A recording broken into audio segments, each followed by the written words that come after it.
Despite the success of Move It On Over, Hank Williams seemed stuck in Montgomery, Alabama. He was popular there, but yearned to move to Nashville and the Grand Ole Opry, where his music could find a wider audience. His marriage to Audrey had been turbulent from the start. There were constant tensions about her insistence on being part of his act, troubles over money, angry fights during his recurrent bouts of heavy drinking. His Montgomery friend E. Jimmy Key saw it firsthand. He and Audrey were constantly battling. I had an apartment, so when Hank and Audrey would have a fight, Hank would come move in with me. I came home for lunch from work, and he's sitting in the hallway with his feet against the wall in just his hat, boots, and shorts, and he was wailing away on lovesick blues. He was just completely snookered, and it ticked me off. It just hit me wrong, 'cause he was, in the middle of the day, in the juice too much.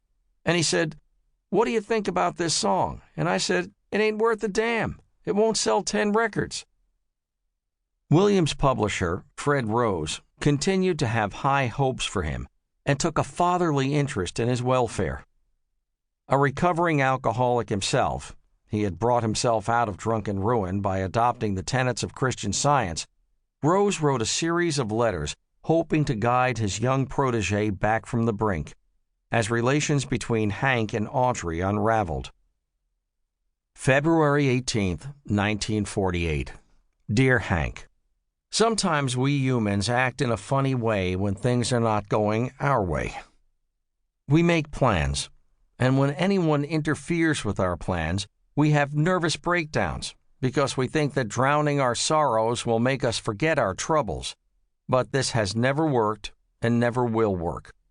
Because when we wake up the next morning, we still have our troubles, plus a hangover that prevents us from thinking clear enough to think our way out of the problem we thought our way into. I'm opening my heart to you because I love you like my own son, and you can call on me any time when you are in a problem, and I'll do anything within my power to help you help yourself. March 18th, 1948.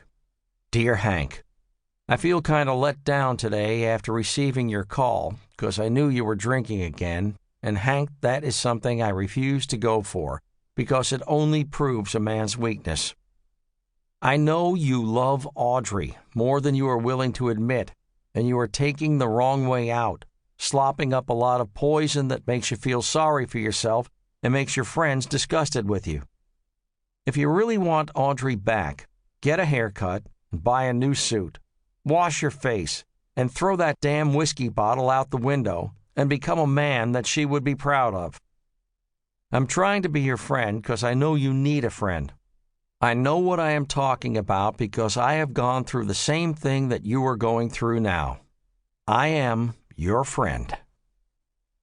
April 3rd, 1948. Dear Hank, you are destined for big things in the recording and songwriting field, and you are the only one who can ruin this opportunity.